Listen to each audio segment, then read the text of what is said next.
But let's first start with the game last night. The Thunder pull it out, 2-point win. Only thing that was great was that I took the Timberwolves plus 2.5. So perfect. I felt Right on. really good. I mean, go. Las Vegas, hello. Yeah. Is this on? Like 2.5. That's what I got. 2.5, and they lose by 2. So they covered that. Yep. Which most people wouldn't have thought they would have been able to do that, but they did. The Thunder 1 game away from getting there, making it to the championship. Yeah, I got them getting there and winning it all. It's going to be hopefully a good series, whoever they play out coming out the East, Pacers, Knicks, whatever it may be. Well, nobody will be watching it but you and a couple other people. If it's the Knicks, you'll be in. No, I'm talking about if it ain't the Knicks. Now listen, Pacer Thunder, I told y'all that the NBA is crying somewhere right now. If it's Pacers and Knicks, it'll probably be some of the most well-run basketball teams. You'll have great offense, great defense, camaraderie. No, you can score. No, you can score. No, you score. I've already scored. I don't want you to. You score. But for viewership, I admit they want to at least give me something with Ant, and give me the Knicks because it's just the Knicks. It's New York. They haven't been there in 50 years. Haven't won it in 50 years, and there's something to that. But Pacers, Thunder, yeah, I admit it's going to be me and all the basketball aficionados watching. Which actually leads me to, Rob, watching that game, throughout this season, we've been watching how good, and Rob G gave us a bunch of numbers. The point differential at an all-time high for the Thunder. We're talking about one of the best defenses in modern era. This team has just been great. The way that they blow everybody out. They have a literal MVP and the current MVP in SGA. They got defensive player of the year caliber players on this team.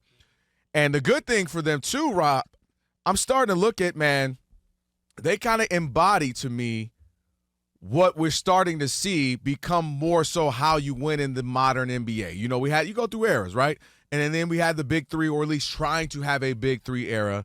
And now to me, I looked at years ago, I was looking at Boston as one of those examples. Like, okay, you get a guy, you get another guy, you start to draft around. Then obviously you can make a play here or there, make a trade here or there, sign a free agent, but you starting to have your core. The Warriors really started this too when you drafted Steph, you drafted Clay, you drafted Harrison Barnes, you drafted Draymond, and you had such a great nucleus that could grow together, bumps and bruises, and start to find something and be young.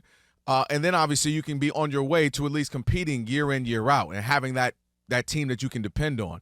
And I think the Thunder are setting themselves up, Rob, to be in a really good place when you look at, first and foremost, having the first guy, right? You got to have the guy, and they have SGA, who is doing stuff at historic rates right now. Him and Allen Iverson and Michael Jordan being the only guys to score to have 10-plus games of 30 points in the playoff run already, and he look at him, he's 26 years old. You got your other young guys in Chet and Jalen, 24 and 23 years old. And then you got a bunch of ancillary guys who you are very young. We know the average age of this is like 24 and like 8 months, this whole team. And you got ancillary guys you can continue to build around or are nice pieces. If you say, I got Chet, Jalen, and SGA, this is where we're going. We're not moving here. They've got great pieces they can piece together and trade also draft picks to bundle up and go get another veteran, go get another shooter, go get another defender if they need. They all play defense as well, starting with SGA. So it sets the tone of our best player competes, our best player is unselfish, our best player is for the team, and he plays defense. And he's on a relatively friendly deal considering how great he is.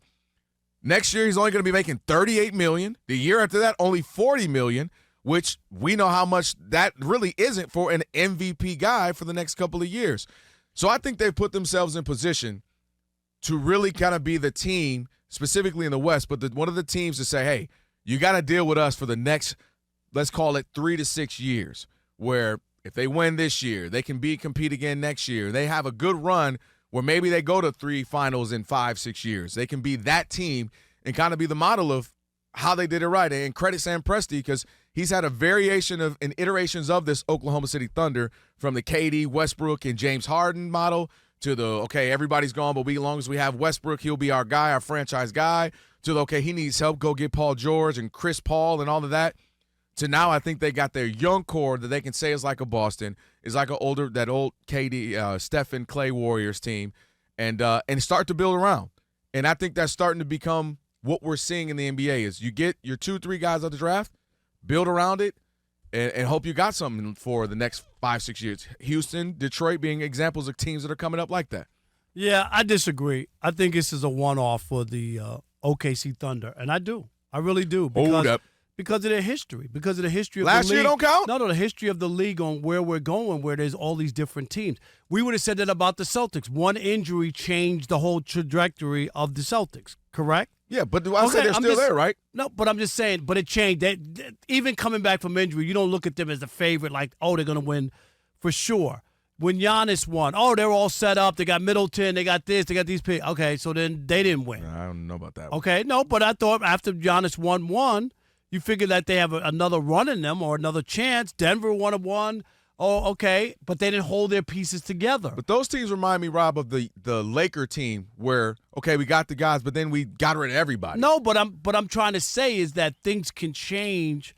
I don't think that's where we are in the NBA. I think that their teams can flip real quickly, like Denver where they are, and now they go out and decide to spend money and get a star player or make, you know what I mean, Mm-hmm. make a deal. That would change where Denver is. You got another year of LeBron and Luka. Are they going to finally put something Don't together? say that. You don't believe that. No, I don't. But I'm just saying, can they go and put something together? The Warriors, they rolled the dice with Jimmy Butler. If they're going to keep going to the second apron and paying all of this money, they keep paying. Are they going to do it one more time? Oh, Steph is still playing. I'm just saying it's not a clear path or the idea that because OKC still hasn't even won anything yet before we crown them and say that they're going to be running for the next 4 or 5 years. Because on paper, I hear what you're saying, by the youth. What happens if they lose? What happens if SGA gets an injury or one of these other pieces? Chet Holmgren, we already know he's been hurt in his career, or something else happens. And I'm not wishing it on anybody. I just think it's hard. First, they got to win the first one before I'm even going to buy into the idea that they're set up. And here's the other one. When OKC with Durant and Harden and Westbrook, they went to a championship, never got back again, and then the team got dismantled or whatever it was. So it looked very promising at that time. They were pups at that time. And LeBron and them beat them because they won game one, OKC, and then if you remember, they lost game two at the end on a foul that should have been called against LeBron. They would have put them 2 up, and they lost that game and never won another game. So those things are there. So I hear your point on looking at it, but I'm not so sure that that's a guarantee. Plus, we don't see teams repeating in the NBA. And like that's why that's the other part. And that's why I think this team has a chance to be back to, like, that's why I brought up the Warriors. Now, I'm not saying but even the Warriors 4, 5, 6 championships. But even the Warriors didn't. They choked down that. They had the 73 wins or choked down the 3-1 lead. And then if they didn't get Kevin Durant, I don't believe they would have won those next two. And that's a couple. That I really don't. Couple points I want to real quick. So when you talk about them having you just said about the Warriors, that's the good thing about, to me, them having these pieces, so that they have really good pieces around this team, young pieces that other teams may covet, that they can say, as long as we keep him, we're good, and we can make some moves to even get better. Maybe we need a veteran player. Let's go get a veteran player. I think they're built for that. And another difference with that OKC team with KD, West, and Harden, I think all of those guys, as we would eventually see, are all-time Hall of Fame greats, MVPs guys. I don't think Jalen Williams or Chet are that. I think they're the perfect pieces to be a part of a team, to know exactly their role. Harden knew, I'm an alpha, I'm a top 7-5 player at the time, the minute I get my own team. Westbrook knew if I had my own team, I'd be an MVP. KD knew if I had my own team, I'd be MVP. This team ain't that. And I think that's what work in their favor, that they buy in. That's why they've got this whole university style. You can't even interview SGA without the whole team being there. Everybody's got to be in the shot. Whereas KD, Russ, and Harden, I always felt like they were like, boy, if I had my own team, I'd be getting busy. And they all did, and they were all right, but it kind of cost that none of them could win until, obviously, KD would go on to be the Warriors. So this team's a little different to me. I think Jalen knows he's not alpha guy like that. Yeah, but you don't know that, because at some point somebody's telling you, dude, you could be doing even more of this.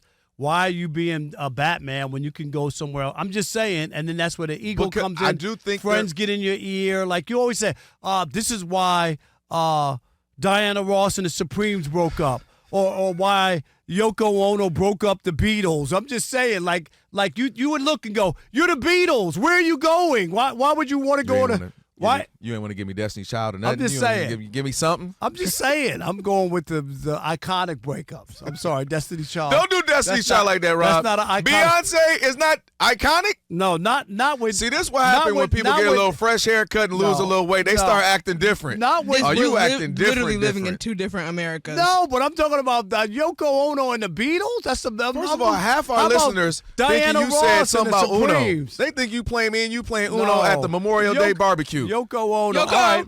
You're right. They don't know you over here right now, boy. I tell you. Wait till we come back. Go ahead and read this so I can come back to you about you get a little haircut, lose a little weight, start acting different out here in these streets. See, I get the beard, right? Oh, no, we going to see. Hey, Rob G noticed it right away, Rob G. My skin is baby soft right now. Settle down. Okay, all right, here we go.